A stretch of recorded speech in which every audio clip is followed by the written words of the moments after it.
অনেকে অভিযোগ করে আল্লাহ আমার এইটা দেয় নাই, ওইটা দেয় নাই, আমি এটা পাই নাই, ওইটা পাই নাই। ও পায়, আমি পাই না কেন? ওর চাকরি হয়, আমার হয় না কেন? ওর ব্যবসায় লাভ, আমার লস কেন?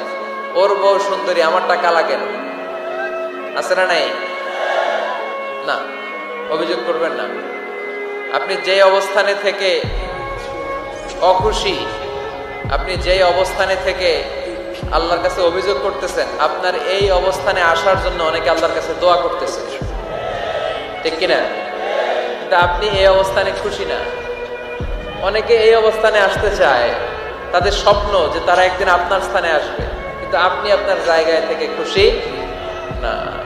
এজন্য উনজুর ইলা মান হুয়া আসফালা মিনকা, তোমার চেয়ে যে খারাপ অবস্থায় আছে তার দিকে তাকাও, তাহলে তোমার মনের দুঃখ ঘুচিয়ে দিবে কে? আপনার চেয়ে যে খারাপ অবস্থানে আছে তার দিকে দেখেন কি অবস্থা। আপনি এইটা চান, ওইটা চান, কত কিছু লাগবে আপনার। হসপিটালে যে দেখেন ক্যান্সারে আক্রান্ত রোগীদের কি অবস্থা দেখেন। ক্যান্সার যার নেই কোনো অ্যান্সার, বাঁচবে না সে। ওরে যে জিজ্ঞেস করেন, ভাই আমি তো বাড়ি চাই, গাড়ি চাই, আমার অনেক অভিযোগ, আমি এটা চাই, ওটা চাই, তুমি কি চাও? ক্যান্সার আক্রান্ত রোগীটা বলবে, আমি কিচ্ছু চাই না, আমি খালি বাঁচতে চাই। ক্যান্সার আক্রান্ত রোগীটা কি চায়? শুধু কি চায়? বাঁচতে চায়। আর আমাদের অনেক কিছু লাগবে। এজন্য বেঁচে যে আছি, এই জন্যই আলহামদুলিল্লাহ। শ্বাস প্রশ্বাস যে নিতে পারতেছি, বেঁচে আছি, অনেক দিয়েছে প্রভু, আর কিছু লাগবে না, আলহামদুলিল্লাহ পড়েন। চাওয়ার কোনো শেষ নাই, আছে? লাউ আন্না লিকুল্লি ইবনি আদম ওয়াদিয়ান মিন যাহাব আহাব্বা আন ইয়াকুনা লাহু ওয়াদিয়ান ওয়া লা ইয়ামলা ফাহু ইল্লা তুরাব। প্রত্যেক বনি আদমকে আল্লাহ তাআলা একটা করে স্বর্ণের পাহাড়ের মালিকও যদি বানিয়ে দেয়। কিসের পাহাড়? সবাই বলেন। দেখছেন শরীয়তপুরে? শরীয়তপুরে নাই স্বর্ণের পাহাড়? কোন দেশে আছে? সৌদি আরব। স্বর্ণের পাহাড় নাই, স্বর্ণের খনি আছে। স্বর্ণের পাহাড় এই পৃথিবীতে হবে না, স্বর্ণের পাহাড় পাওয়া যাবে জান্নাতে, ঠিক কিনা? প্রত্যেককে যদি আল্লাহ একটা করে স্বর্ণের পাহাড়ের মালিকও বানিয়ে দেয়, তারা আরো একটা স্বর্ণের পাহাড়ের মালিক হতে চাইবে।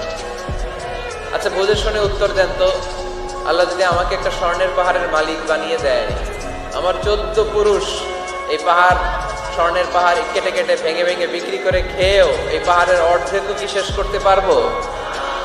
তাহলে আরেকটা লাগবে কেন? স্বভাব, ঠিক কিনা? স্বভাব কি? তো একটা স্বর্ণের পাহাড়ের মালিক যদি আমি হই, আমার 14 পুরুষ খেয়েও শেষ করতে পারবে, তারপরেও আমি আরেকটা কেন চাই? স্বভাব। আল্লাহর হাবিব বললেন এটা স্বভাব। ওয়ালা ইয়ামলা আফাহু ইল্লা তুরাব।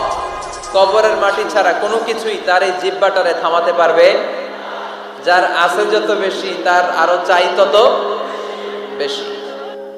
মানুষের আছে যত বেশি, তার চাই তত বেশি।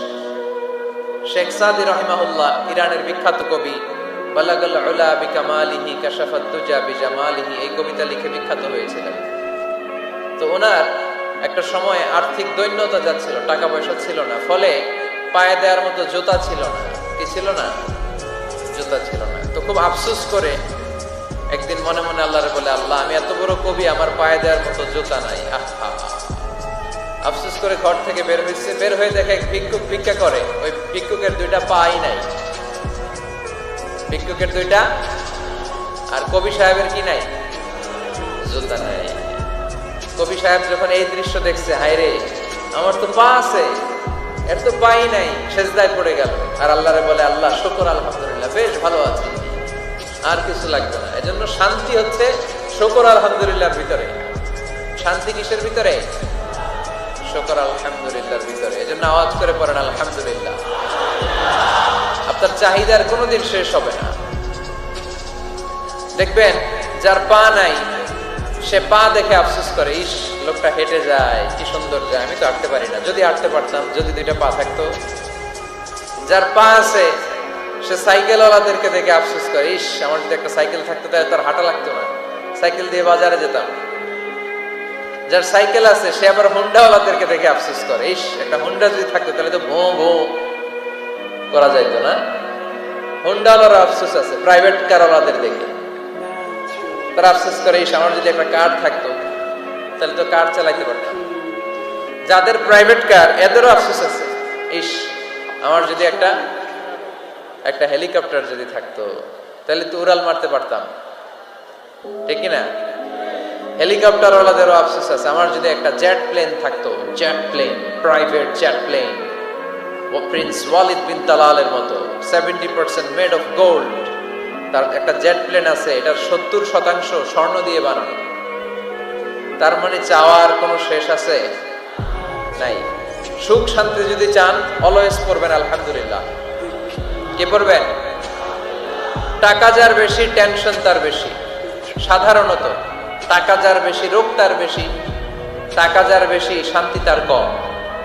আপনি খোঁজ নিয়ে দেখেন, 1000 কোটি টাকার মালিক, ঘরে শান্তি নাই, স্ত্রীর সাথে মনোমালিন্য, স্ত্রী যায় একদিকে উনি যায় আরেকদিকে, পোলায় কই যায় পোলায় নিজেও জানে না, মেয়ের অবস্থা খারাপ, আরেক ছেলের সাথে হাঁটে। তো এই হচ্ছে এদের লাইফস্টাইল। সবাই না, আল্লাহওয়ালা যারা তারা ভিন্ন। রাতে এদের ঘুম হয় না, অনেকগুলো ঘুমের ট্যাবলেট খেয়ে ঘুমাতে হয়, ঘুম আসে না, ঘুম আসে না। কিন্তু রিক্সাওয়ালা, কুলিওয়ালা, দিনমজুর, এদের রোগ বালাই আছে? কথা বলেন। খাওয়ার সমস্যা আছে, ঘুমের সমস্যা আছে, শুইলেই ঘুম আসে, যেখানে রাইত ওইখানেই গাই।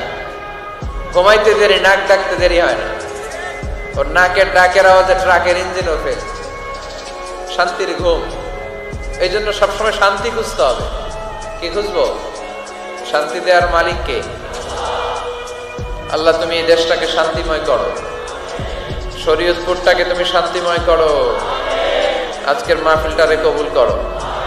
শামসুল হক শিকদার জামি মসজিদ কমিটির উদ্যোগে 10ম বার্ষিক তাফসীরুল কোরআনের মাহফিল, স্থান জাজিরা, কেন্দ্রীয় ঈদগাহ ময়দান। এটা জাজিরার নাম অনেক শুনেছি আমি, আসা হয় নাই, এই প্রথম আসলাম আলহামদুলিল্লাহ।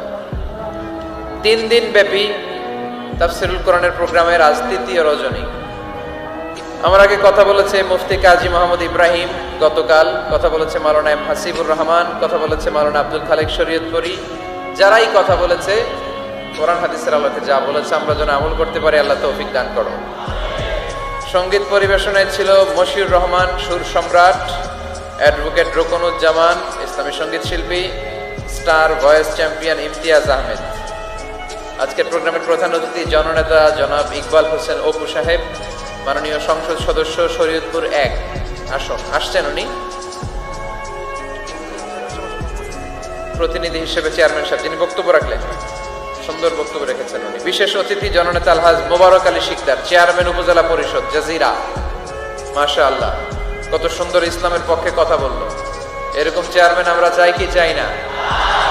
অনেক চেয়ারম্যান মাহফিল বন্ধ করে দেয়, আছে না নাই? এগুলো ওনারা ভুল করে।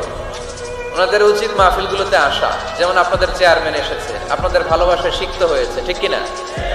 আপনাদের দোয়া নিয়ে গিয়েছে, দোয়ার দরকার আছে না নাই? দোয়ার অনেক দাম। এজন্য জনপ্রতিনিধি যারা, আমি ওনাদেরকে বিনয়ের সাথে বলবো আপনারা মাহফিলগুলোতে আসবেন, এসে জনগণকে সালাম দিয়ে যাবেন, দোয়া নিয়ে যাবেন, দোয়ার অনেক দরকার। অতিথি হিসেবে আরো আছে জনাব মোহাম্মদ ইউনুস ব্যাপারী, জিএম নুরুল হক সাহেব, মোহাম্মদ ওমর ফারুক সাহেব। যারাই এসেছে আল্লাহ সবাইকে কবুল করো। বিশেষ করে আমার যুবক ভাইদেরকে আল্লাহ তুমি কবুল করো। সৈয়দনা ওমর ফারুকের মতো ইসলামের বীর সেনানী হিসেবে কবুল করে নাও।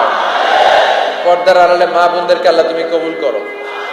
আম্মা জান আয়েশা রাদিয়াল্লাহু তাআলা আনহা, খাদিজাতুল কুবরা রাদিয়াল্লাহু তাআলা আনহার মতো মহিয়সী, গরিয়সী, নেককার নারী হিসেবে কবুল করো। আসুন আমরা সরাসরি কোরআন থেকে শুনি, কারণ কোরআন থেকে শুনলে বরকত বেশি না কম? আরো জোরে বলেন, বেশি না কম? এটা এমন একটা কিতাব যে কিতাবে কোনো ভুল নাই। আছে? সন্দেহ আছে? সংশয় আছে? মুত্তাকিনদের জন্য এই বইটারে হেদায়েতের কিতাব করে নাজিল করলো কে? যালিকাল কিতাবু লা রাইবা ফি হুদাল লিল মুত্তাকিন। This is the book, the most authentic and original book in the world. whereof there is no doubt in it and a guidance to those who are muttaqin. এটা এমন বই যে বইয়ে কোনো ভুল নাই, কোনো সন্দেহ নাই, কোনো সংশয় নাই। মুত্তাকিনদের জন্য এই বইটারে হেদায়েতের কিতাব করে পাঠালো কে? আবার আল্লাহ বলেন কিতাবুন আনজালনাহু ইলাইকা লিতুখরিজান নাসা মিনায-যুলুমাতি ইলান-নূর। নবী হে, এই কিতাবকে আমি নাজিল করেছি অন্ধকারাচ্ছন্ন মানুষগুলোকে আলোর পথ দেখাতে, বামপন্থী গুলারে ডানপন্থী বানাতে, জাহান্নামী গুলারে জান্নাতি বানাতে। এই কিতাব যদি কেউ পড়ে সে মানুষের মতো মানুষ হয়। ওই মানুষ কখনো অন্যায় করে না।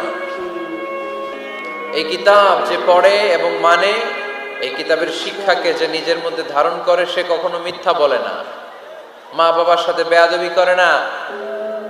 ওই আলোকিত মানুষটা কখনো টেন্ডারবাজি করে না, চাঁদাবাজি করে না, দুর্নীতিতে চ্যাম্পিয়ন হয় না, ক্যাসিনো ব্যবসায় নামে না। এই কোরআন যারা বুকে ধারণ করে এরা কোনোদিন পেঁয়াজের দাম বাড়ায় না। জোরে বলেন ঠিক কিনা? এরা কখনো তাদের কোনো কাজে জনমানুষের ক্ষতি করে না। এরা সব সময় কল্যাণের পক্ষে, এরা মানবতার পক্ষে। এরাই হচ্ছে আলোকিত মানুষ, ঠিক কিনা? মানুষ হওয়া পৃথিবীতে বড় কঠিন। খালি চোখে যা দেখেন এগুলো মানুষ না, এগুলো জনসংখ্যা। এগুলো কি? এজন্য বলা হয় বাড়ছে জনসংখ্যা, কমছে মানুষ। বাড়তেছে কি, কমতেছে কি? মানুষ। গরুর পেট থেকে বেরোলেই ওটা গরু হয়ে যায়, ছাগলের পেট থেকে বেরোলেই ওইটা ছাগল হয়ে যায়, মুরগির পেট থেকে বেরোলেই ওইটা মুরগি। কিন্তু মানুষের পেট থেকে বেরোলেই ওটা মানুষ হয় না, ওটার মানুষ বানাইতে হয়, তাই না? আবার গরুকে কেউ কোনোদিন বলে না এই তুই গরুর মতো গরু হ, বলে? শরীয়তপুরে আপনারাও বলেন না? ছাগলকে কেউ কোনোদিন বলছে এই তুই ছাগলের মতো ছাগল হও। কিন্তু মানুষকে বলা হয় তুমি মানুষের মতো মানুষ হও। কোরআন পড়লে মানুষের মতো মানুষ হওয়া যায়, ঠিক কিনা?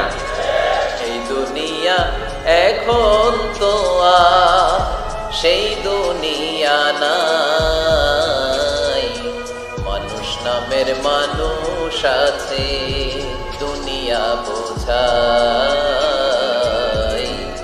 সেই মানুষের ভিড়ে আমার আসল মানুষ নাই, ঠিক কিনা? আসল মানুষের বড় অভাব। মানুষের মতো মানুষ খুঁজে পাওয়া দুষ্কর। এই কোরআন এসেছে আমাদেরকে মানুষের মতো মানুষ বানাতে। এজন্য এই কোরআন থেকে শুনলে লাভ না লস? কোরআনের সাথে আমাদের সম্পর্ক বাড়াতে হবে। প্রতিদিন কোরআন তেলাওয়াত করতে হবে। আপনারা করেন? হ্যাঁ, আজকে করছেন কারা কারা দেখি? মাশাআল্লাহ, মাশাআল্লাহ, হাত নামান।